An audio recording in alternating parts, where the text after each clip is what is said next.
Shalom, Bapak Ibu saudara sekalian, kita berjumpa lagi dalam acara Menerima hari ini. Tetap saya akan mengambil topik yang berkaitan dengan akhir zaman, peristiwa-peristiwa yang terjadi pada akhir zaman. Kali ini saya akan mengangkat suatu topik tentang tanda kedatangan Yesus yang bersifat gerejawi, yaitu tanda yang berhubungan dengan umat Tuhan atau gereja. Mari kita buka dalam doa. Tuhan, terima kasih kalau kami boleh berjumpa kembali dalam acara Menerima hari ini. Biar Roh Kudus memberikan kepada kami pengertian, hikmat, kebijaksanaan, supaya kami boleh mengerti Tuhan mengenai peristiwa-peristiwa akhir zaman.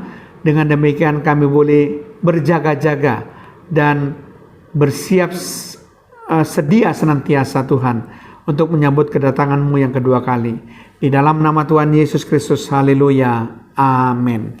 Bapak Ibu saudara sekalian, pada kesempatan ini saya akan mengambil penjelasan mengenai tanda kedatangan Tuhan Yesus yang bersifat gerejawi. Apa saja sih tanda kedatangan Tuhan Yesus yang bersifat gerejawi itu? Kita akan membaca Matius pasal yang ke-5. Kemudian kita akan lanjut pasal yang ke-24 ayat yang ke-5. Kemudian kita akan baca ayat yang ke-9, ayat yang ke-10, ayat yang ke-11, ayat yang ke-14 ya. Jadi kita akan membaca 5 ayat dalam Matius 24 ini. Mari kita akan buka bersama-sama supaya kita mengerti apa tanda-tanda kedatangan Tuhan Yesus yang bersifat gerejawi itu. Injil Matius pasal yang ke-24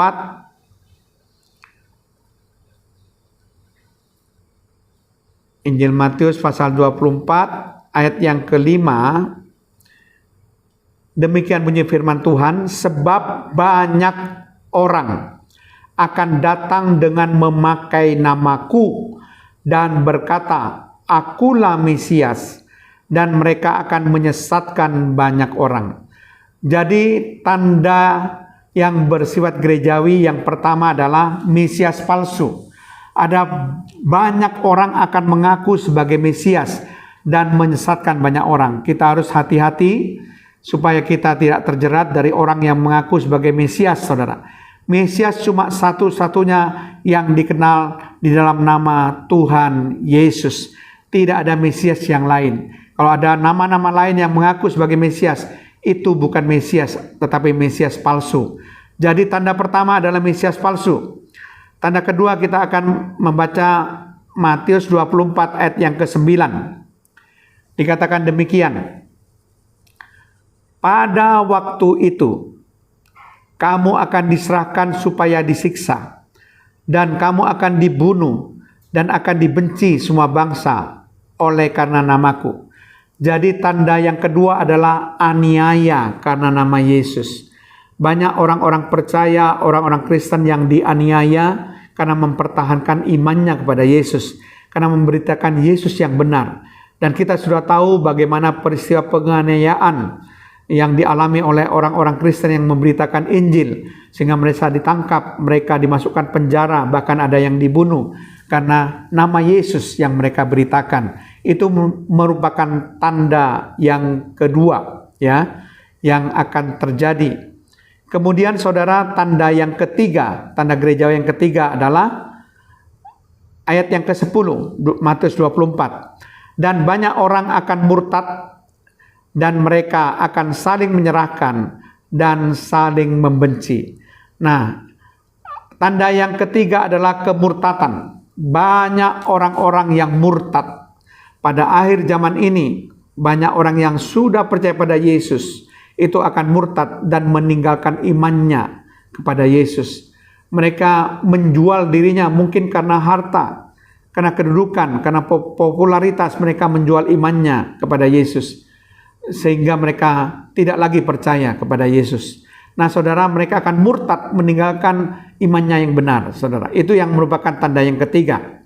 Tanda yang keempat, Matius 24 ayat 11, banyak nabi palsu akan muncul dan menyesatkan banyak orang. Jadi tanda yang keempat adalah nabi palsu. Nabi palsu itu adalah nabi yang tidak benar. Mereka mewartakan berita yang tidak benar. Bukan nabi Tuhan, tapi nabi palsu. Mereka memberitakan perkara-perkara yang tidak benar untuk menyesatkan banyak orang, ya. Terutama mereka ingin supaya orang tidak percaya kepada Yesus sebagai Allah yang benar. Jadi nabi palsu itu akan muncul sebagai tanda yang keempat, tanda gerejawi yang menyangkut gereja dan umat Tuhan ini.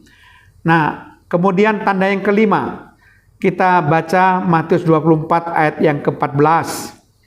Di situ dikatakan, dan Injil kerajaan ini akan diberitakan di seluruh dunia menjadi kesaksian bagi semua bangsa. Sesudah itu barulah tiba kesudahannya. Jadi tanda yang kelima adalah Injil kerajaan akan diberitakan di seluruh dunia.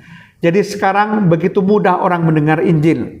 Bisa mendengar melalui radio, melalui siaran-siaran online, saudara, melalui internet, melalui siaran televisi, mungkin dari CNN atau acara-acara rohani. Jadi begitu mudah sekarang orang mendengarkan Injil, sehingga Injil kerajaan akan diberitakan di seluruh dunia. Baru setelah itu tiba kesudahan dunia.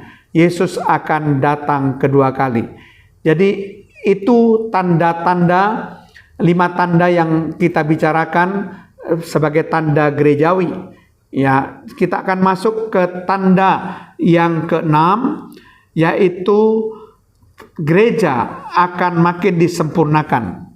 Kalau saudara perhatikan Efesus 5 ayat 27, memang di situ dikatakan bahwa gereja atau jemaat itu tidak bercacat celah, cemerlang, saudara, menjadi sempurna. Jadi gereja akan makin disempurnakan, tetapi di lain pihak bahwa kejahatan juga akan makin sempurna, karena lalang dan gandum sama-sama bertumbuh.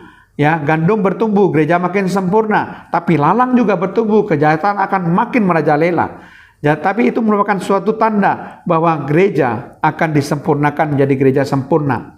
Kemudian gereja palsu akan makin muncul, makin banyak. Saudara bisa baca di Wahyu pasal yang ke-17 ayat yang pertama.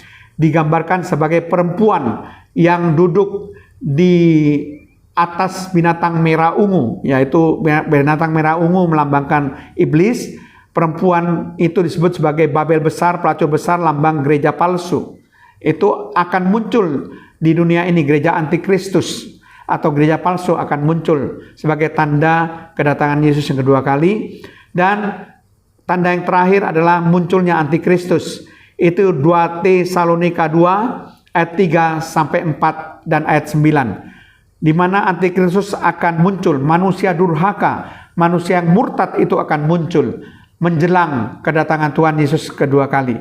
Jadi jelas sekali saudara bahwa sebelum Yesus datang kedua kali akan ada tanda-tanda yang bersifat gerejawi, yaitu Mesias palsu, kemudian nabi palsu, kemudian aniaya karena nama Yesus, lalu Injil kerajaan diberitakan ke seluruh dunia, banyak yang murtad.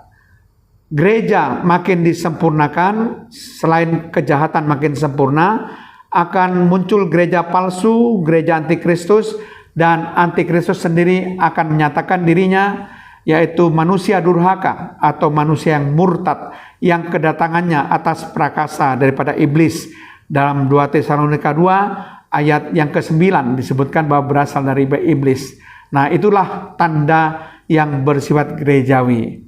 Kita akan makin mengerti mengenai kedatangan Tuhan Yesus dan mengamati tanda-tanda ini. Amin.